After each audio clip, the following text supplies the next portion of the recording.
All right, what's up, guys? Good evening, everybody. Welcome aboard to our weekly market recap. My name is Carlos Garcia, founder and CEO of GAR Capital. Glad to be with you every weekend talking about the markets. I'm doing it a little early this time. It is Friday, 7:11 p.m.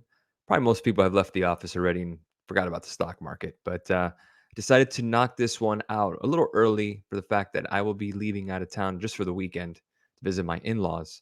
So I don't know what time I'll make it back on Sunday. Hopefully, for the futures open, I'll keep an eye on everything as I go along, of course. But I want to make sure I get this video done since it's fresh in everyone's memory. So let's go ahead and get started. Glad to be with you.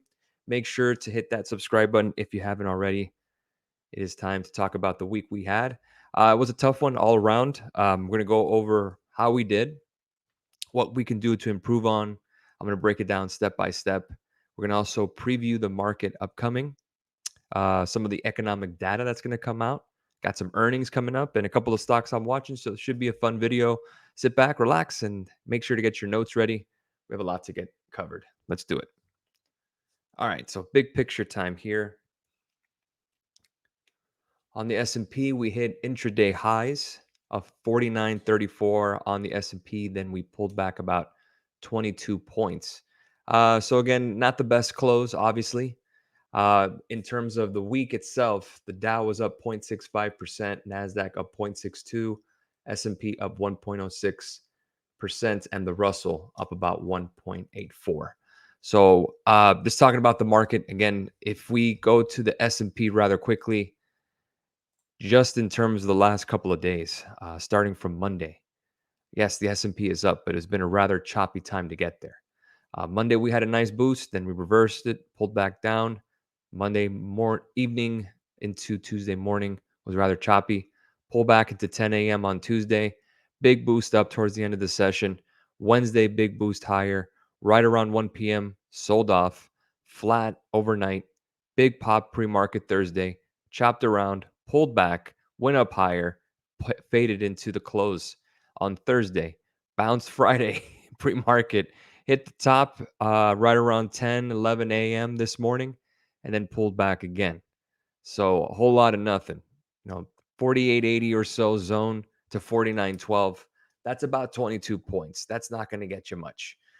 Is it a stock pickers market? Absolutely. I mean, we've already saw some of the earnings that came out. We traded Tesla with Masterclass. That actually did very well. But in terms of the stocks themselves, let's take a look at that rather quickly. All right, here we go. Here's the S&P 500 heat map. This is just for the week. And you can see Tesla, big bright red, down 13.64%. Intel was down 9% this week after their earnings. They beat in the top and bottom line, but they missed on guidance. You can see Boeing was down, Lockheed Martin was down. Let's see what else was down. Gilead was down. Humana reported earnings. They were down. Let's see Texas Instruments as well. Visa reported earnings yesterday and they were down. DHI, DR Horton, this is the home builders.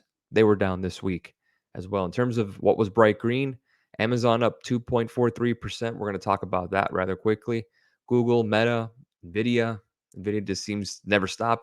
AMD was up. We'll talk about that. Microsoft and Apple this week were up. Energy starting to push a little higher. I want to talk about that, keeping that on our radar as well. So energy is something that I want to be watching from here on out. Okay, so we're going to table that discussion in terms of energy and what we're looking for the future. Let's go ahead and revisit what happened this week. So we're going to go to the market blog. And here we go. This is the signals for the week. Not an easy one. Not an easy one, team. Couple of notes here. AMD, we filled that on Friday in the morning. And then we got that big OPEX boost towards the afternoon, which really slammed our premiums. That stock, that option itself hit negative 91%. Monday, we had a big flush. I'm going to go over that chart together. And we got as low as minus 32%. I had the 165 puts as well. Those hit a bag, literally $5 strike away. But we had it in a sense. If we would have just opened that trade at 3 p.m., guys, we hit that on Monday. So we got the fall that we wanted and what we expected. Unfortunately, it just bounced off that support where we got in, and that's where it gave out. So I held looking back for an extra pullback. We didn't get it. It was that right shoulder, but it didn't work out. So again, tough week. Palantir as well. That was profitable, 30%, and that reversed. Goldman Sachs was 20% profit. That reversed. American Airlines actually hit, so that's a good thing. I'm just glad we got something on the board, but this is tough trekking. This is the first losing week we've had of the year. Doesn't feel good at all, and we're gonna have to work our way back. And the good news is that we're gonna have the opportunities to do so. So if this is your first week here, or you're just kind of following, don't be discouraged. These weeks happen. It's just up and downs of the stock market. Sometimes you get chopped, sometimes you get reversed on, but we always endure. I've been enduring now this kind of reversals and chops and bad weeks and good weeks and great months and horrible months, life-changing trades and terrible trades. Been there, done that, got the t-shirt, and I've been doing it now, will be about 10 years in October. So rest assured that this won't be the last time we have these kind of weeks. It just happens that way. The idea is, what can we do to prevent it from happening? So that's what we're going to go over together. So 1 out of 4, we got 2 more trades open. So let's go ahead and begin. Okay. Let me go ahead and move the Discord to my other screen here. And we're going to go full screen. Okay. So the first one that we had was AMD. And I really want to bring this up here. I really want to go step by step. So we're going to start with Monday. Actually, no, excuse me. I zoomed in. Sorry. Here we go. Friday. So Friday is where we got in, right here at 10 a.m. The signal was sent. So again, for anyone who's on the server, who's a premium member, again, everything here is timestamped on the actual Discord.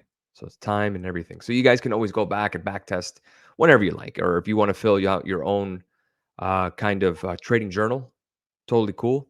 And you could do that yourself with this information here. That's never going to change. So looking at trying to find here the trade here for AMD. Okay. You can see the trade here was the 19th, which was last Friday at 10:06 a.m. Mind you, this is all live. So 10:06 a.m. Again, we were looking for this break here. So the retest, but we're looking for that break. We got in, we got that pop. Okay. I'm sorry, this is Friday. Friday, we got this break. I was ready to buy that short. Again, down to 160. Very close. Close to the strike weight, great volume. Literally the next hour, we got that pop, and then we just accelerated. And then we held. And I said we should hold. We got a week. I think we get back to where we want to go. Okay. We pull back on Monday. Right here, you can see this point here at Monday at 10 a.m. We're going to go to watches and charts. And again, the reason I'm showing you this, because it's important to stay updated.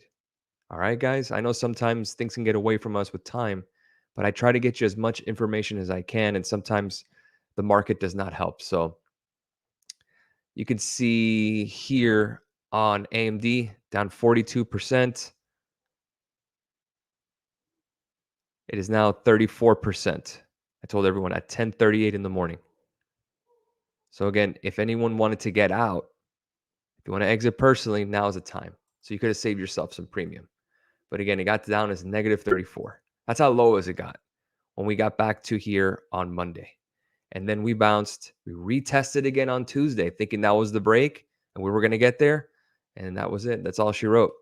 So looking back at it, if we would have bought at the 3 p.m. hour, the 160 puts, we get this flush down, we hit it.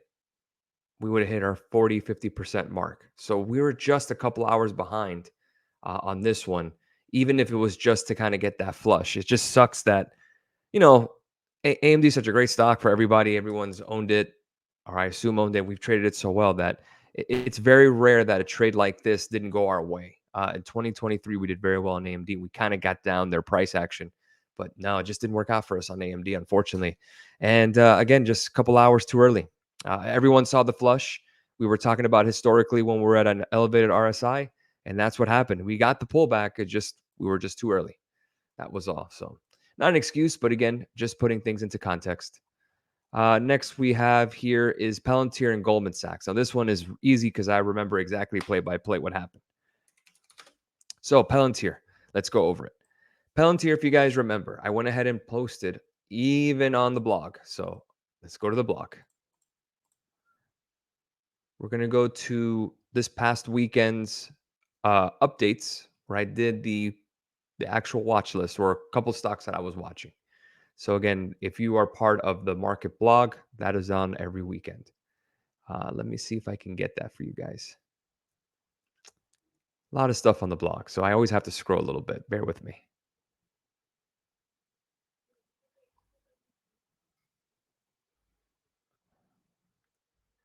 And still scrolling.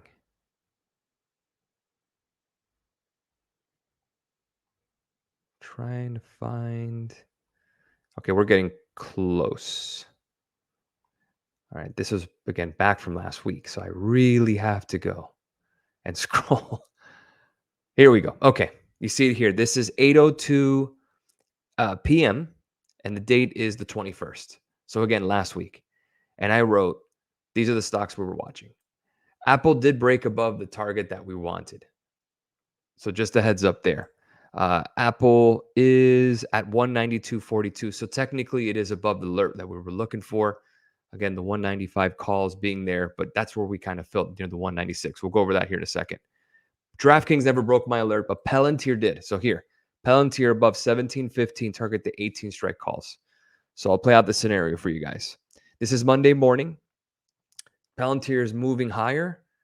17.15 is the breakout. I'm on the radio talking about it, and it was just right out the gate, started soaring, just really getting the move.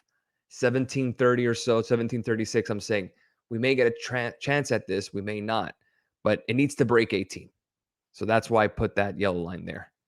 And I'm like, okay, once it breaks 18, then we can play something a little closer to the target because that would be the breakout point right here. You could see it. At worst, we could have gotten to 1857, and then we would have got what we could have gotten. That was on the 19th, I believe. This was on, about the 19th, I believe. Was it the 21st? Excuse me. So this is the 21st on Palantir. Got the pop, thinking to ourselves, we're going to catch this. So on the radio, I couldn't do it live because it was 1735, and if we were to target the 18s, you wouldn't be fast enough to fill that. Unfortunately, it was right in the morning, first thing out the gate. I don't think anyone would have caught that. So part of me is like, okay, let's wait for 18. If 18 breaks, cool. We could just do something relatively close. 18 and a half, so maybe the 19s, and we'll catch the momentum. Fine. We're in it. We got the 19 filled. We got to 1835. 1835. Look at the time. This is 9 a.m. This is a 4-hour chart. So let's go to the hourly. And you can see that's around 10 a.m. Premium signals. And again, so important to be updated. And you have to make split decisions, unfortunately, but that's part of the game. And then let's see if I find it. Palantir, 9:55 a.m., 10:01, 13%. We filled Goldman Sachs. Goldman Sachs broke. I'm going for the momentum now. We're out of the gates, brand new Monday. We're starting to get that move. Palantir at 10:07 hits 30%. There it is. Right there, 30%. Right when it peaked above, we pulled back and we continued to pull back. We got a little bounce on Tuesday, continued to pull back, a little bit of a bounce on Wednesday. It just continued to melt. The one regret I had was that I should have put the level right around 1788 or so and just taken the L on it because we were a little far out of the money. But once it started rallying, we really didn't get a crack at it, unfortunately. So that's the only regret I have. I think the execution of the trade is something we would have done any other time. I just regret not taking 30% in that quick hitter since we were so out of the money. But I was already expecting at that point, right at the gate on a Monday, rates are going down. Again, the vibes are there in terms of the macro. Dollar was down in the morning. The kind of the start of the new week. We were kind of getting that juice. I started seeing that momentum higher and then just reverse. So 1861 didn't even hit. If we would have got that, that's done. We would have gotten the 40% right off the rip. 30%, the actual lesson there is really just take the money. Or in blackjack, don't select tens. But in fairness, with the other trades that we did last week, we squeezed what we could as well. So it's kind of like damned if you do, damned if you don't situation, where you're kind of seeing things in the point of, I want to make as much as I can, but I don't want to lose anything. And that's kind of the battle that we fight inside every day. But again, that was a quick one. We were so close to getting that 30% there. We should have just taken it. I should have just decided to take it there. If you did, excellent work. But that's the only kind of regret there. And that's something we got to work on, because that was the issue we had last year, was those reversals. So how do we mitigate that? We can buy time. That's one way to do it. And the other way to do it would be to just kind of close when we can. But you have to kind of give these stocks a little bit of air. And I'll tell you another reason why here when we take a look at the next trade. Here it is, Goldman Sachs. And it's very similar. I'm not going to go top to bottom in regards to it. Same exact deal. Got the break to 392, 20% profit on Goldman Sachs. We got chopped. And that was pretty much it. Very similar to Palantir in that regard. Had great volume too, 10,000 in volume. We've traded Goldman Sachs last year. We did well with it.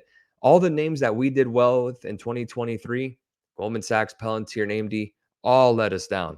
And the one trade that did do us well was American Airlines. And American Airlines, we got the break that we wanted. It pulled back right here the same day on Thursday. And I told everyone 35% better off, because we're afraid that, we'll get that reversal. We don't want that same situation to happen, right? You kind of learn your lesson. What happens? It soars on Friday. I still had them open, got as high as 135% in the morning. Great if you held, right? Then it came right back down. Came right back down with the 15 and a halves. It goes out of the money. So then you're red. So I wish it was as simple as, well, we could have done this, we could have done that, hindsight being 2020, but at least we can kind of learn the lessons from it. So, you take it too early, we might miss the big move, right? And if we wait too long, it reverses. Everything is live, guys. Everything is live, and the market doesn't really care about our game plan. We try to do the best we can. And I wish I should just taken the money for us, taking us the quick wins to start off the week while holding AMD. But instead, I really wanted to kind of make that up for you guys with at least squeezing a little more above 40%. But like I said, everything is live. We got into Apple as well. It's holding on to some support, guys. 192. We have the 200 calls. Earnings are coming up. So if we get that flow in volume, as everyone is going to kind of position themselves into Apple before the earnings on Thursday, I like where we're sitting here. So as long as Apple holds above 192, we should be fine. And then I also filled Mara for the week. Again, Bitcoin. And I really want to stress this. Bitcoin, this is going to be the Bitcoin proxy that we play. We played it last year. So we're about to break out. We actually broke out earlier, but we pulled back. And really what we held here is this pivot point right at the 50-day moving average. I fully expect us to get to 1932, if not 2084.85. That's the 20-day. So how are we going to get there? Let's go ahead and take a look at Bitcoin itself. We're going to go, this is Koifin, so for everyone to see. All right, so here we go on Bitcoin. And it's actually very, very structured, well structured, actually. You actually have different zones here. So let's just call this one zone 1, zone 2, zone 3, just for kind of identification's sake. So if we zoom in a little bit here, you can see we hit some level of RSI support, right? Relative strength indicator, some overbought, oversold conditions. We bounced pretty nicely at previous resistance of right around 32,000. Oh, excuse me, right around, my apologies. This is right at 38,000. If you remember, 39,000 was the gap fill on futures. But that was another support level that we had back in January, Q1 of 2022. So are we going to hold that support? The last time we were there, we flushed down afterwards. Could that be possible? Possibly, obviously. But the good news is that we do have a golden cross where the 50 DMA is above the 200. So what I fully expect us to do is to get above 48,000 to 50,000. That is our near-term target. If we can close above here and get this breakout out of this double top from March 2022 to now, the next stop would be 63,775. So, what does that entail in terms of Mara? Well, let's take a look at it. In terms of Mara, the 50-day moving average being right there. Let's take a look at the 1-year chart here. Playing that bounce here. Weekends tend to be for crypto, technically. I used to say that. So, what I'm looking for here is that Bitcoin does rise higher and see if we can get to above at least 43,000 by the start of the weekend, the start of the Monday session. Now, it has happened before with Bitcoin. Let's see if we do. That means Mara is going to move up a lot higher. I also bought time for that trade, so we don't have to be beholden just for the weekend. But again, I fully expect that Bitcoin bounces from oversold conditions. We'll get above 43,148, and we're going to start flirting with that 48,000 level. But that's going to be very dependent on the dollar too. So, baby steps in that sense. Let's go to Forex Factory.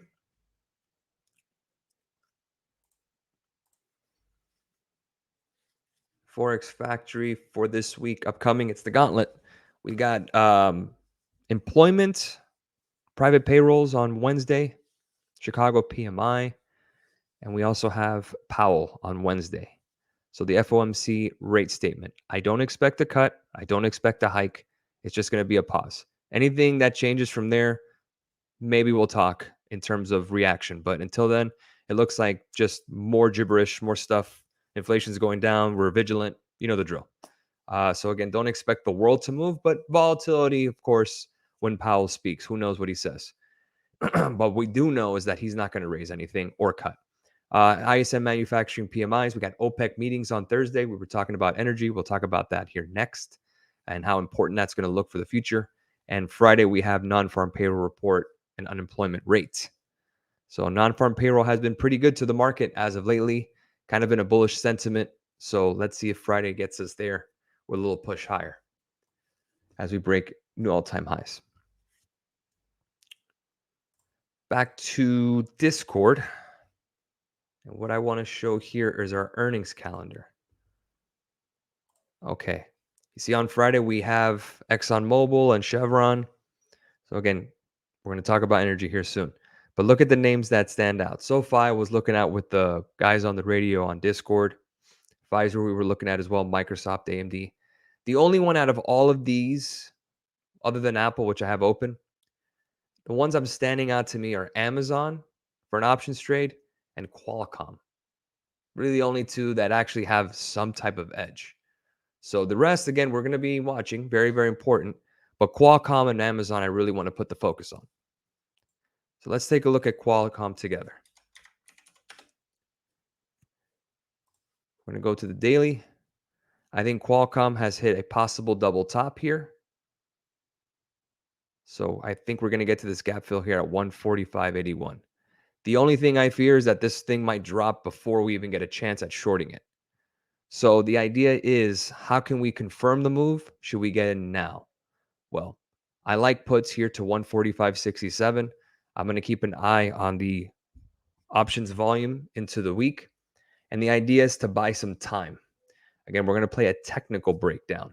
So again, if we want to go ahead and just maybe do the 140s, if they have anything for like March or a couple weeks into February, again, dependent on the volume, I'm looking for a double top here on Qualcomm to pull back. In terms of how low we can go, depends on the guidance. We could have an Intel type of event where it gets to 138. That's fair. If it gets really ugly, it might get to that 130 where that yellow line is.